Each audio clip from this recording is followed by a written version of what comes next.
Hello అందరికీ welcome to my channel soulful frames by Anjana. ఈ రోజు నేను ఎక్కడికి వెళ్ళబోతున్నానంటే తూర్పు వీధి గంగానమ్మ జాతర గుడికి. మీరు ఆల్రెడీ తమ్నైల్లో చూసుంటారు. అమ్మవారిని మేడల్లో పెట్టాక నేను ఇదే ఫస్ట్ టైం వెళ్ళడం.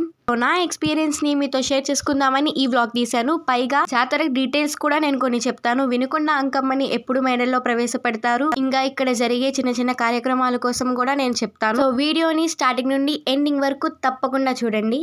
ఇంకా టెంపుల్కి అయితే వచ్చేసాము. మేడల్లో పెట్టినప్పటి నుంచి ఈ రోజే కొంచెం టెంపుల్ ఖాళీగా ఉందంట. ఇంకా కొబ్బరికాయ కొట్టేసి అమ్మవారికి సల్దోపారం పెట్టడానికి వెళ్ళాలి. టెంపుల్ అయితే మరీ అంత రష్ లేదు, మరీ అంత ఖాళీ కూడా లేదు, పర్లేదు, కొంచెం బాగానే ఉంది. ఇలా అమ్మవారి మేడల ముందే సల్దోపారం పెట్టడానికి ఏర్పాట్లు చేశారు. అసలు పైన ఈ డెకరేషన్ అయితే అసలు చాలా అంటే చాలా బాగుంది. ఇది మొత్తం శారీస్తోనే చేశారు. చాలా అంటే చాలా కష్టపడ్డారు ఈ శారీస్ కట్టడానికి. డెకరేషన్ అయితే నెక్స్ట్ లెవెల్. అసలు అమ్మవారి టెంపుల్ పక్కనే ఎప్పుడు ఇలా మేడలు పెడతారు. ఇంకా బయటకు వచ్చేసి మేము దర్శనానికి వెళ్ళిపోతున్నాం. వినుకొండ అంకమ్మ అమ్మవారిని ఎప్పుడు భూమి మీద పాదం మోపిస్తారు, ఎప్పుడు మేడలో ప్రవేశపెడతారు, ఇప్పుడు నేను మీకు చెప్తాను. December 13 సాటర్డే అమ్మవారిని భూమి మీద పాదం మోపిస్తారు. ఒక రాత్రి 2 పగళ్ళు నగర సంచారం చేపించి 14th సాటర్డే అంటే సండే 11:15 కి అమ్మవారిని మేడలో ప్రవేశపెడతారు. ఎప్పుడెప్పుడా అని ఎదురు చూశాను. ఇదిగోండి గంగానమ్మ, ఆది మహాలక్ష్మమ్మ. అసలు ఆ మేడలు చూడగానే చాలా ప్రశాంతంగా అనిపించింది. వీడియో కూడా చాలా కష్టపడ్డాను తీయడానికి. వెనకాల నుంచి తోసేస్తున్నారు ఫాస్ట్గా వెళ్ళమని. నాకు అలా టెంపుల్లో గాజులు ఇస్తే తీసుకోవడం చాలా ఇష్టం. భలే ఉంటుంది అలా గాజులు ఇస్తే. ఇంకా అలా పూజ చేసేసి పోతురాజు బాబు గారి దగ్గర దండం పెట్టేసుకొని గంగానమ్మని దర్శించుకుందామని టెంపుల్కి వెళ్తున్నాము. ఇంకా అమ్మవారి టెంపుల్ పక్కనే ఇలా 20 రూపీస్ చార్జ్ చేసి అమ్మవారికి అభిషేకం చేసే ఛాన్స్ ఇస్తున్నారు. మేడల దగ్గర త్వరగానే అయిపోయింది దర్శనం. ఒక 10 minutesలో. అమ్మవారి దగ్గర మాత్రం ఒక 20 minutes అలాగా పట్టింది దర్శనానికి.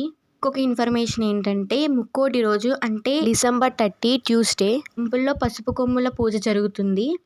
ఆ పూజ గురించి మొత్తం తెలుసుకోవాలంటే టెంపుల్కి వచ్చి అడిగితే చెప్తారు. ఇంకా ఇదిగోండి మా ఊరి దేవత, మా గ్రామ దేవత గంగానమ్మ. ఎంత అంటే ఎంత బాగా అలంకరించారో అమ్మవారిని. 2 కళ్ళు సరిపోలేదు మా అమ్మని చూడ్డానికి.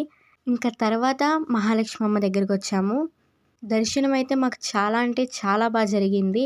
ఇంకా ప్రసాదం ఆ పులిహోర కూడా చాలా బాగుంది. ఈ December 19 శుక్రవారం టెంపుల్లో కలశ పూజ జరుగుతుంది. ఇది ప్రాచీనంగా ఎప్పటి నుంచో ఉన్న ఆచారం అంట. ఈ పూజ కుటుంబ శ్రేయస్సు కొరకు చేస్తారు. పూజ కోసం ఇన్ఫర్మేషన్ నేను ఒక షార్ట్ వీడియో చేసి కన్ఫర్మ్ గా అప్లోడ్ చేస్తాను. ఈ ధ్వజస్తంభానికి ముడుపు కట్టి జాతరని ప్రారంభించారు. నా ఛానల్లో అయితే నేను ఒక షార్ట్ వీడియో కూడా అప్లోడ్ చేశాను. మందిర్ రాట కోసం, ఇంకా ఈ ధ్వజస్తంభం కోసం కూడా. ఇంకా ఈ వేప చెట్టు కొర్ల బండికి వాడతారని కూడా నేను నా షార్ట్ వీడియోలో అయితే చెప్పడం జరిగింది. ఇంకా నా ఛానల్లో జాతర కోసం కొన్ని వీడియోస్ అప్లోడ్ చేశాను, వెళ్ళి చూసేయండి. ఇంకా మేము పడమర వీధికి వెళ్ళే దారిలో దక్షిణపు వీధి అమ్మవారి నగర సంచారం జరిగింది. నాకైతే అమ్మవారి మేడలు కానీ, గంగానమ్మని కానీ, ఆది మహాలక్ష్మమ్మని కానీ చూస్తే 2 కళ్ళు సరిపోలేదు. చాలా అంటే చాలా బాగుంది. చాలా ప్రశాంతంగా అనిపించింది టెంపుల్ అయితే. For more videos please do like, share and subscribe to my channel. Thanks for watching.